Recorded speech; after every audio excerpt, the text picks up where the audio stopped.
Hello and a warm welcome to the Next Gen Racing YouTube channel for our Cheltenham Festival review, where we look back on what was last week, an excellent week at Prestbury Park, a really fantastic week in terms of big stories and excellent performances. I mean, in terms of betting, I won't lie, you've got to be honest in this game, I didn't have the best week ever, but the man who joins me had a fair week, it's fair to say. I mean, your beloved Langadan did the business. I know you didn't officially put him up, but I know you backed this horse. You were never going to go without backing this horse.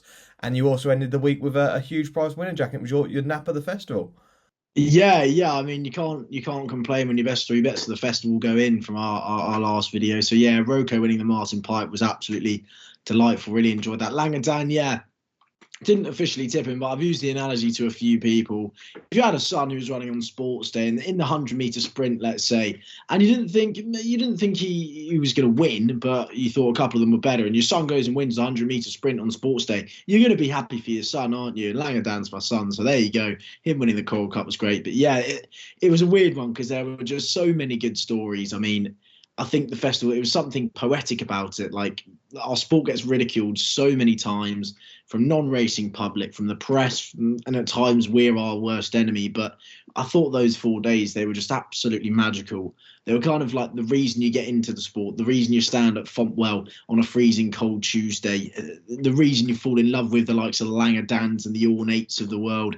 I just thought it was absolutely fantastic. I mean, it was just completely the reason that you fall in love with the game and the reason we watch the game every day. Yes, we've got a lot of problems in the sport, fixture lists, whip rules, you name it. But I just thought those 4 days were absolutely magnificent, and you can kind of just sit back and just be proud of our sport. And I thought it was magnificent. Yeah, it really was. And God, that analogy, it's like basically having no confidence in your kid on sports day. Well, thank God you're not a No, parent no, yet. not no confidence. Just didn't think he was going to win. You didn't. Well, There look, you go. he did the business. We saw I don't know what they call the celebration nowadays, but the Skelton celebration at the end as well. Now, it was Well fantastic to played. see. Yeah, it was fantastic to see. We're going to just discuss briefly all 4 days of the festival. At the end, we'll give an eye catcher from the festival and also a couple of bets for next Cheltenham Festival. We'll be looking back on that come the start of the jump season. So let's start off with day one, shall we? Plenty to discuss about. I think the first thing we've got to discuss is the opening race of the festival, which was the Supreme Novice Hurdle. We saw Facile Vega return in really good light, but beaten by a better horse, it looked like, and a superb ride from Michael O'Sullivan, Jack. Yeah, I mean, goodness me, it was an unbelievable ride, wasn't it, from an inexperienced jockey? I mean, if you look at, I suppose jockeys still have to train on, but he could be the real deal, couldn't he, going forward? I mean, it was an absolutely unbelievable ride. I mean, as well, Marine Nationale, he was a length and a half slower than Constitution Hill. It was an almighty time on the day as well, but it was just the absolute confidence of what Michael O'Sullivan knew he had underneath him. It was an absolutely marvellous performance. I think Diverge in third as well, step him up to 2.5 miles. Wouldn't be surprised if he's top class over 2.5 miles. So they're the two, obviously, that you take out of it. Facile Vega, what do you do with him now? Who knows? But he was pretty disappointing, wasn't he? He was, yeah. Look, no, I'd say disappointing. He ran better than I thought. I mean, I mentioned at our Cheltenham preview that I had no faith in him, but he definitely ran better than I thought he would. Be interesting to see whether they step him up next season. I'm sure that's got to be the plan with regards to him. But Marine Nationale was superb. I'm sure Jackson mentioned plenty of him towards the end of the preview, a little kind of sneak preview of what Jack might be tipping up at the end of the video here. But yeah, Marine Nationale, yeah, really impressive. But we've got to move on to the performance of the week. I know it was expected, but it definitely was the performance of the week. And it was Constitution Hill in the Champion Hurdle. And Jack's already mentioned it at the top of the show there that this festival kind of brought people into racing. It was the kind of week that could bring you into the sport. And as soon as that race finished, I had this kind of thought in my head that feeling, I know I'm now in the sport and I'm working within the sport, but that feeling had the same feeling as when Frankel, I was there to see Frankel win the Sussex Stakes. And that was like the first time I'd been on course to see a real superstar. And at that time, I was like, wow, that's amazing. Like, it was a reason to get into the sport, and seeing the way Constitution Hill won that race there. If I was there, if I was kind of a 14-year-old, 15-year-old, like, that was the kind of performance that I'd go, yeah, this is a fantastic sport. Jack, it was a magical occasion to see this horse do what he did, and he could be anything, could he?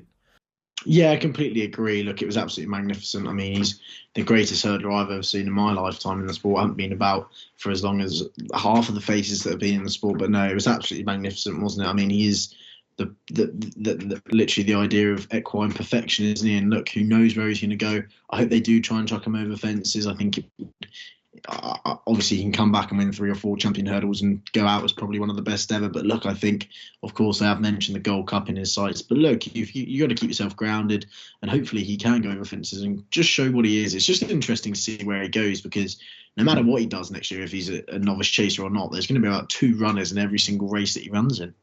Yeah, only if he goes to the Gold Cup will there be more runners, I think. But look, he's around 4 to 7 for the champion hurdle next year, and about 20-25 to 1 for the Cheltenham Gold Cup. So you never know. He could take either. No chance. No chance. You don't think he'd go at all?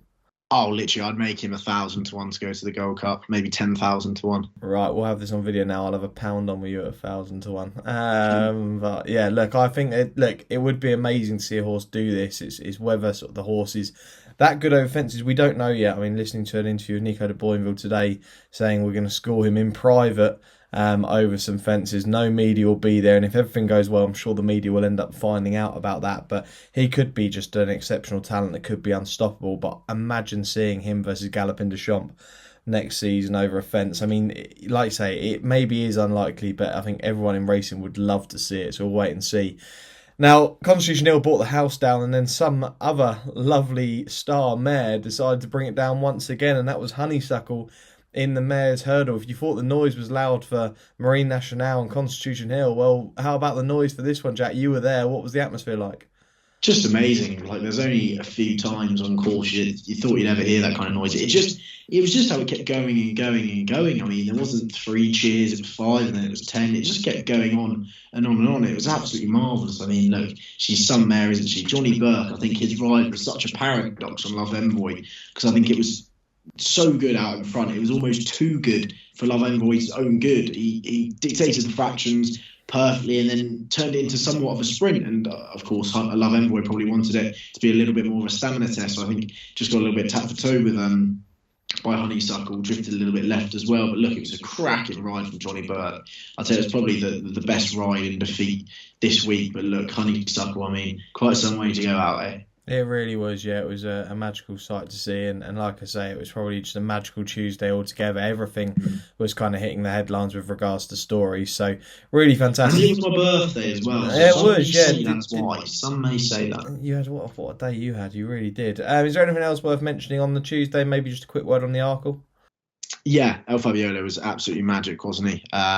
Be interested to see what they do with him next year, if they want to step him up to 2.5 or go to the Champion Chase. I mean, I wouldn't be opposing him either way. Yeah, exactly. I agree with you. I mean, we always go on about the Arkle to Champion Chase record and how good it can be. So I'm sure Willie Mullins will have that in his sight, and we'll move on to day 3 in a second where we talk about the Champion Chase winner for Willie Mullins. And this is the Wednesday. Look, it was difficult to match the Tuesday, wasn't it? I mean, it was never going to do that. But we start off with the opening race there, which was another novices hurdle. It was the Ballymore novices hurdle, and it was won by a horse that at the preview nights had been hyped up and hyped up and hyped up in Impere Pass for the Mullins stable. And Jack, it was so impressive. It was actually a surprise to see the horse end up drifting on the day to around 5 to 2, but did this in some style.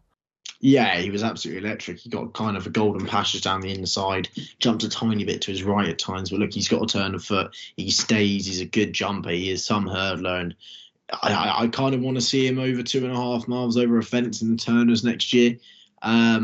But again, they could try and send him to the Champion Hurdle if Constitution Hill isn't going that way. So no, it's an interesting time. But yeah, he was absolutely electric. Yeah, he was. He was a superb horse. And Willie Mullins then went on to win the Champion Chase. And sorry, actually, before we discuss Champion Chase, I want to discuss one of the bankers of the week for a lot of people, which was Jerry Galopin. We should probably mention this because this is the horse that I think, if you would say the best horse didn't win on the day, this was the race, because Jerry Galopin definitely was the best horse on the day, I think, but unfortunately the real whacker, he held on, and Jack, this was gutting for me because I had him in doubles, trebles and everything, and I think a lot of punters would have had him in doubles and trebles, and he was the one to let down. What do we make of Jerry Galopin's performance? Is he just a bit of a boat and needs a little bit further? I don't really like the term boat. He's obviously a very, very good horse on his day. It's interesting, the real whacker. I mean, it was an unbelievable ride out in front from Sammy Twiston Davis, wasn't it? But look, did they give Jerry Galopin a little bit too much to do? Did he not quite have the turn of foot over the 3 miles that we thought he would? Look, he's definitely a very good galloper. I thought I'd be Mr. Shrewd and take him on, but took him on with Sir Gerhard, so ended up with egg on my face there. But no, he's clearly capable, but there's definitely questions to answer for him and the likes of Mighty Potter. I've seen that he's joking on. He's up there in the top 5 in the betting for the Gold Cup next year. So, I mean, I wouldn't be taking any of that after what Galopin just did. But yeah, you're going to see short prices. I think the ante-post betting market, we've mentioned this time after time, Jack, but it gets worse and worse every year. Bookmakers taking no chances on some of these top quality horses. I don't actually know what the price of this next horse we're going to discuss about to win the Champion Chase once again. It's Energumene, who would be going on for a hat-trick next year, but two-time winner of the Champion Chase now, Jack. Did this in some style. I mean, edited a Gite. It's fair to say it was a shame for Niall. The ground went against them in the end. At the time of our preview, the ground was probably just perfect for this horse, but in the end, it probably was the ground that was the main excuse there, and a bit of a disappointment from Edwardstone. It just left Energumene to cruise clear up the hill. Yeah, of course, Nube Negra had the excuse of the ground, so he'll be back next year as a 10-year-old to win the Champion Chase once and for all on good ground. So at least that's one thing we can agree on. The Champion Chase, yeah, Energumene, goodness me, who said those white fences didn't matter, eh? What kind of shrewdy said that? But no, he was very impressive, wasn't he? It was quite funny. I was actually watching the race, and in the excitement of Langadan winning the Coral Cup, I'd actually lost my binoculars in the Centaur, because that's where I watched Langadan. It was one of the 2 races I watched in there all week, actually. But no, I'd lost my binoculars. So at the beginning of the race, I was tapping my pockets, and I was thinking, oh no, I've lost them. And all I was thinking was, Energumene better win so I can afford some more binoculars. But luckily, I went and found them, which was good. But in the excitement of Langadan, I was nearly a pair of binoculars down. But in the end, we were 2 winners and a pair of binoculars, safe and sound. So we're all good. Oh, I mean, yeah. Look, I did see the binoculars in your photos. You're a proper Cheltenham race girl, weren't you? I've always just watched races like this, Sam. I can't see a thing these days. Get your pair of glasses maybe for the flat season for Goodwood. We'll have to wait and see. Anything else to mention on the Wednesday? I mean, what other performance were there? We had Delta working across country. That must have been a race in terms of actual race and thrill. That was a good one. Also, the bumper, seeing Johnny Gleeson win that on a Dream to Share, and Fact File trying to do what he could to come up the inside. Didn't quite work for Patrick Mullins. I actually think that Fact File could end up to be the better horse from the race over hurdles, but wait and see with regards to that. But it was a bit of a magical moment to see young Johnny Gleeson winning that. Yeah, 100%. Look, Factor File again, one of the shrewdies. I managed to get him up at 12s, and I was thinking, hello, he's gone off 16 to 5 fab. But I completely agree. He's definitely the one to take out to. I think step up to 2.5 miles. He could actually be class next year. He just looks like a proper stayer. I think a Dream to Share is more of a speedier type, I think, but a Factor File. Great run from Captain T back in 3rd as well. Can't take anything away from him whatsoever. Yeah, Captain T overstaying distances in the novice hurdle division next year. Ballymore, Albert Bartlett probably targets for that horse, I'm sure. And it was interesting to hear what Ruby Walsh had said. I mean, it was after the preview nights that we had done, but saying that the best bumper horse was probably left at home in Ballyburn. So we'll have to wait and see where that horse comes out. But a lot of people are excited about this horse. In some markets quite short, some of the novice hurdles. But Ballyburn seems one to keep an eye on. Ruby Walsh seemed adamant the best horse got left at home. So we'll wait and see there. On to the Thursday then, probably the day of shocks. I know the play spot paid out fairly well on the Thursday. Starting off with Shishkin. You may want to talk about Mighty Potter. We'll do that after we've discussed the 2 main races. But Shishkin was... Look, he clattered almost every fence and still managed to finish with a flourish, which was a bit of a shame. I mean, if he had jumped soundly, I'm sure he would have won this easily. But look, Enviolin, another legend of the game. This horse has won multiple Grade 1s. It's absolutely mad. This horse is still a superstar in the jumps game. And look, did this in fair fashion, Jack. Yeah, he did. I just don't think Shishkin liked the ground. It's funny, these ante-post markets make the markets these days, don't they? Because I don't think he would have gone off even money on that ground if the market was made a day or 2 before. I know it's easy to say that now. But the only thing to take out of the race for me was Hitman finishing 3 lengths back in 3rd, just nabbed for 2nd. So many people said he can't do it. He's not a battler and he's got no hope. He's going to be lapped in the Ryanair. But no, he went there. He was swinging on the home bend. He looked like the winner at one point as well. He was outdone by Envoy and he held his head very, very high. So I thought Hitman flew the flag of the 25 to 1 ante-post in very grand style. I was really impressed with Hitman. I was absolutely chuffed to watch him finish 3rd. Yeah, no, Hitman. I don't know whether the plan will be to go to Aintree. I've obviously mentioned that Pick Door, he would have been the other selection for me in the Ryanair. Now that horse missed Cheltenham. That horse might end up at Aintree and running that 2.5 mile chase there. So interesting to see if Hitman did go there as well. Nichols will go there with a strong hand, I'm sure, to Aintree. But Hitman ran an absolute blinder. But congratulations to the connections of Enviolin. Looking forward to seeing Shishkin as well. Stepped up to 3 miles, probably in the Aintree Bowl. In 4 weeks' time. And then a huge shock in the Stayers hurdle. It just nothing really went the way that day. But congratulations, I hosted the Racing Postcast on Monday before Cheltenham, and Jamie Benson napped this up at 100-1. Which is just mega. But Side of Burley ended up going off at 33-1. The horse does love the course, and talk about horses for courses, and he ended up just flying home, Jack. Was it one where the crowd went a bit silent, or were there plenty of punters on it? Yeah, Thursday was seriously a day for a silent crowd. Not many cheers went up the whole day. Stage Star was probably the loudest cheer of the lot, until it would have been Stumptown until he got outstayed there by Angel's Dawn. But no, it was a completely weird race, and quite simply, I'm just going to put a line through it. I really would have liked to see Dashel Drasher win the Stayers. I thought that would have been absolutely great. Gold Tweet, that ride was so odd. Don't really know what to say about that at all. But look, take nothing away from Side of Burley. He wins, he places, and he wins again at Cheltenham. So yeah. Yeah, Side of Burley. I mean, that horse is just absolutely crazy that he's got him on a Stayers hurdle.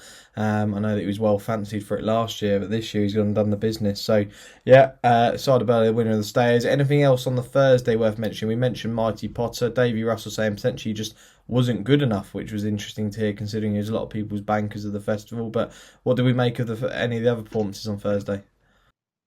Yeah, Mighty Potter. He was one of those, wasn't it? I was saying that he's one of those that just can't lose. He shouldn't lose, but something's going to go and beat him.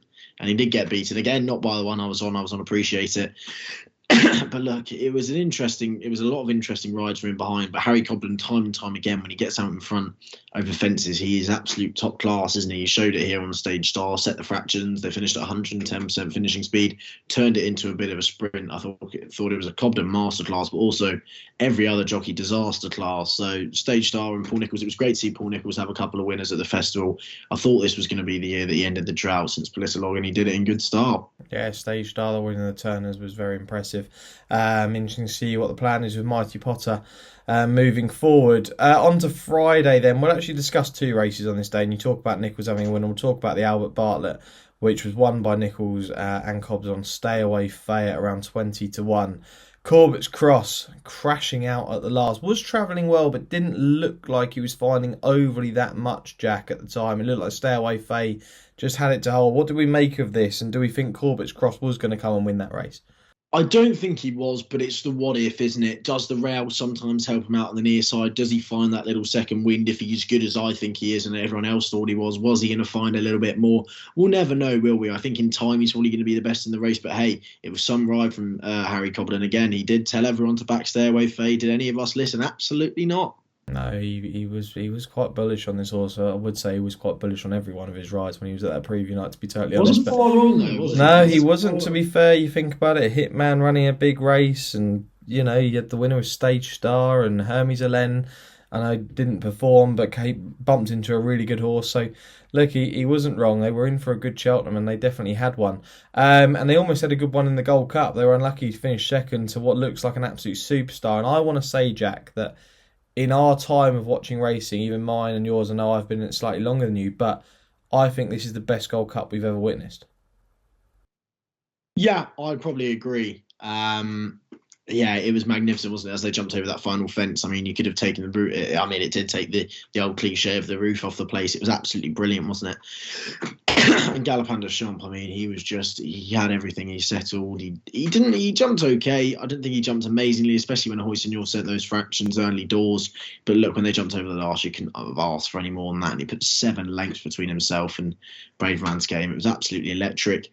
But I know it was a very good performance from those two, but I have to mention Hoysignor. It was absolutely remarkable. I thought it was probably his best jumping display in his chase career so far. And previously, he's managed to almost jump horizontally. He's pretty much done backflips and cartwheels and managed to get the landing gear out every single time. He's never fallen in his career. And he makes one slight mistake down the back on his second circuit and then goes completely. I thought it was absolutely remarkable. I thought he was jumping beautifully. I thought Derek Fox was setting really good fractions. by no means he was going to get anywhere near the winner, let alone Brave Man's Game. But I do think he would have been in the top 3 or 4. I really do. He does seem to stay out and be an absolute battler. I thought it was such a shame that he fell, and I do think he's going to get his redemption in the Betway Bowl. I know there's going to be a lot. Maybe Aplutard's going to go, Shishkin might go, and that's brilliant because they can make the market all they want. But as soon as a hoist and yours 6-7-1 for the Betway Bowl, goodness me, that is nap material, ladies and gents.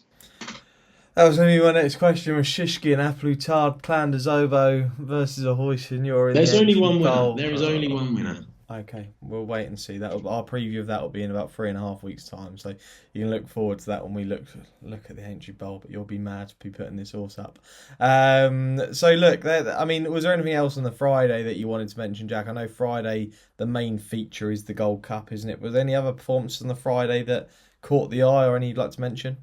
I think a decent one won the Martin Pipe. Oh right, yeah. Should we talk about this? Because I won't lie to the viewers. I have a lot of faith in Jack always, but I was hoping for a good week myself, don't get me wrong, but it got to the end of the week and I said, look, I am having no luck at all. I mean, I did back Stay Away Fail on the last day each way as a cover bet, but I mean, in terms of the 3 days before, it was dreadful. I texted Jack and said, right, I'm backing your horse in the Martin Pipe to get me out of trouble. And to be fair, Jack, he did the business, and you think this horse could be really smart? Yeah, I do. I really do. I think the Shrewdies were obviously on because he went off at 6-1. But look, the training partnership put so many people off for so long. I think he's gone under the radar, and he does have a lot of ability. He's definitely going to stay. I mean, give him soft ground, he just gallops. He's a relentless galloper, and give him a fence, I think he's probably going to be even better. So yeah, he was great on the Friday. One that I am going to mention that I think was probably, I'm going to go as far as say the disappointment of the week. I don't think Mighty Potter was right. I don't think Jerry Colomb. I think Jerry Colomb could have won, but I think Allegory Devassi was the disappointment of the week for me. She had, whereas the others may have had somewhat of an excuse, she had absolutely no excuse to go and lose that race to Impervious. She jumped the last, took a length out of Impervious, hit the ground running with momentum. Impervious seemed to rally and then went away at the line. I don't know if she idled, she didn't stay. It was her inexperience. I don't know what it was at all, but she had absolutely no excuse not to win that mare's chase. And it was one of those where you just hold your hands up, and I was just said, yep, I was wrong there. She's not as good as I thought she was. But I thought Allegory Devassi was probably the disappointment of the week for me. Yeah, no, I'd actually agree with you there. Jerry Colomb and Allegory Devassi were the two for me. With regards to Allegory, I did say before the race that if this horse jumps soundly round, I could see this horse winning by lengths, and I got it completely wrong. It did look like she was going to win jumping the last, but it just, like you say, it just didn't go the way, and maybe just having that rail with Impervious helped out a little bit as well. But I mean, I just think maybe the better horses won that race in the end. But look, it's a shame. Some things go your way, some things don't, Jack. Let's go for one horse that was an eye catch. I mean, we're going to be putting up 2 selections each for next year early, so we can look back in around November time on what we put up. But let's go for an eye catcher. It doesn't have to be one that you're going to be putting up, but one that maybe that was beaten that you'll be looking forward to following maybe for the rest of this season and also into next. Oh, I can't pick one. Do you know what? I'll go first. I'll go first while you have a quick flick and you remember. first. I'm going to put up Magical Zoe, who finished second in the Mares Novices Hurdle. Don't get me wrong, James Stone's horse, it was a great performance, but I think Heskin would want that ride again. I think a lot of people have said this. This horse came from a mile back. It would have been unbelievable for Henry de Bromhead to have won that race, obviously, in the name of his son Jack, and I would love to have seen it, but I do think that Heskin would have wanted that again. I think she could be a very good horse, Magical Zoe, and looking forward to potentially what she could do this year, but definitely if she can show some improvement next year. Have you thought of one, Jack? Number one's Fagnon Destraval, who stayed on like nothing in the Ultima. Step him up to about 6-7 miles off top weight. I mean, he had no right to finish the race, let alone like he did. I mean, if you look at the finishing speeds for his final sectional, he plugged on and he plugged on. I think he's probably going to get a nice little handicap mark. I don't actually know what he's off now and win a big staying chase this year. So Fagnon Destraval is one of them. The other one is Mr. Freedom, who I put up on Twitter as well, was probably my eye catcher of the week. Everything went wrong. The saddle slipped. He was hampered by a runner, bumped along. Robbie Dunn lost his irons briefly, and he finished staying on 5th. I don't think he would have won, but I think he probably would have only been half a length off the front 3. He's a lot better than a mark of 121, Sam. A lot better than that. So I think he's probably going to win a decent pot. Hopefully he can step up as a 5-year-old next year. And the last one is in the plate, actually, and he finished 14th, and it's the 9-year-old Born by the Sea, trained by Paul John Gilligan. He's rated 135. He's got a national entry. He's definitely not going to get into the national, but he doesn't. The trip was way too sharp for him, and he just stayed on from the back of the field. No one's really picked up on it, but I just think he was fifth in the Kerry National. I think if they step him up to one of these marathon trips, I think he could be well handicapped. Actually, he's rated. He's off a mark of 128 in Ireland now, I think, and I think he actually could be quite well handicapped. He's 9 years old. He's very exposed, but Born by the Sea is one that I'm definitely going to be keeping my eye on. Okay, there we go. A few to follow there from Jack, potentially for the rest of the season, also next season. Okay, a couple of bets then for next year. I know it's very early days, and I know, like we say, the prices can already be dreadful at this time of the year. I'll kick off with my first one. I'm going to put up In the Pocket for the Turners Novices Chase. I thought this horse, we were all shocked when this horse ended up in the Supreme rather than the Ballymore. I know a lot of people have backed this horse ante-post for Ballymore, but I just think this horse definitely wants a trip. Stayed on really well in that Supreme. Watched this horse fly home in the JP McManus colours. Henry de Bromhead, I'm sure, is going to be sending this horse chasing. I think could be very exciting. I don't think this horse is one for 3 miles. I think this horse has plenty of speed. I've mentioned that before. And I just think that 2.5 will be absolutely perfect. So I think at 20-1 In the Pocket for the Turners Novices Chase will be my first one. Jack, for yourself? Mine's going to be Marine Nationale for the Arkle at 5-1.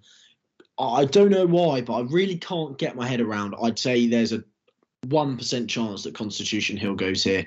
I think they'll either keep him hurdling and keep him over 2 miles, or they'll step him up to 2.5. I don't see why they'll run him over 2 miles over fences and look at the champion chase. I think they're either looking towards staying trips and Gold Cups and King George's, or they're looking at him winning champion hurdles. I don't know why they'd run him over 2 miles over fences. They may start him off there. And if he does run in the Arkle next year, I'll hold up my hands and say, oh, I was wrong this time last year. But no, I think Marine Nationale, Barry Connell's already said that's probably going to be the plan in the Arkle. And I thought he was absolutely electric in the Supreme. So if he does go to the Arkle and he is sound, and Constitution Hill doesn't turn up, then 5-1 could look quite a surprise. Yeah, Barry Connell's basically done what he's done already with Marine Nationale for Supreme. He said, get on. So he's pretty confident this horse is going to be going 2 miles over fences. So, 5-1. I think this horse is short enough, but I think that's probably because of what Barry Connell has already said. My second tip is also going to come in a novice chase, and come in the Brown Advisory, and it's going to be Hermes Alen. At 20-1. I think this is again a fair price at this stage, but what you've got to remember is Nicholls' horses that end up winning the Challow, then going into the Ballymore and slightly disappointing the Ballymore, and what they do next. Stage Star won the Challow, pulled up in a Ballymore, and now look, this horse is winning over fences, winning a Brown Advisory. Brave Man's Game, this horse here, another one who's ended up finishing second in a Gold Cup, a King George winner. I just think that Nicholls can get a horse to improve massively over a fence. And he said this when we went down to his yard for the Johnny Deneen and DJ piece that we did. And he basically said, like, this horse wants 3 miles already. So he could have probably run in the Albert Bartlett, really. But they obviously had a horse ready for that race, and they did, in Stay Away Faye. But he knows that this horse is going to go 3 miles over fences. That's got to be the plan. I think 20-1's a really fair price, and I'm sure that's going to be the target throughout the whole of next season. So yeah, Hermes Alen for the Brown Advisory, 20-1, 2 20-1 selections there for myself. What about your second tip, Jack? Second one's going to be 20-1, and of course it has to be a Roko. The 12-1 Nap of the Festival for the Brown Advisory. I'll be taking you on there. I still think, of course, he's very unexposed. Galopin de Champ won the Martin Pipe off a mark of 143.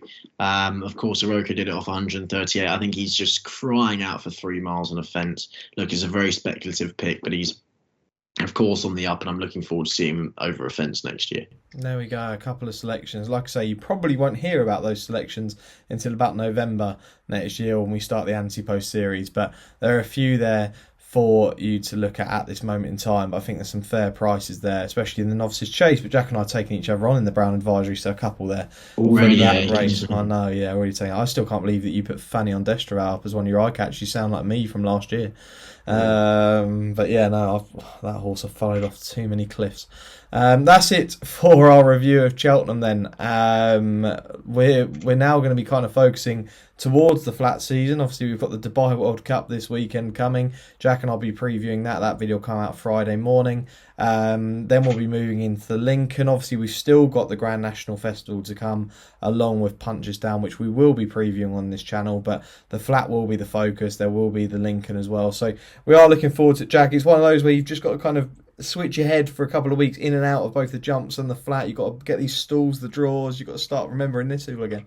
That's it, yeah. It's just flick the switch on and off, on and off, on and off for the next month or so. So yeah, I'm looking forward to the Lincoln. I know you've got one in the Lincoln. I've got a couple, but we'll wait till close to the time, hopefully. Yeah, hoping for mine to get into the Lincoln, but we'll find that out when we actually do the preview. As always, like, subscribe, share, comment. Let us know down below what your highlight was of the Cheltenham Festival. We'll reply to as many as possible. But yeah, thanks very much for the support during the whole of the Cheltenham preparation, the long lead up to it. We appreciate all of that. The subscribers have been massive. All the views have been huge on our videos, so we do appreciate every one of you for that. But yeah, tune in to the Next Generation channel on Friday for our Dubai World Cup night preview.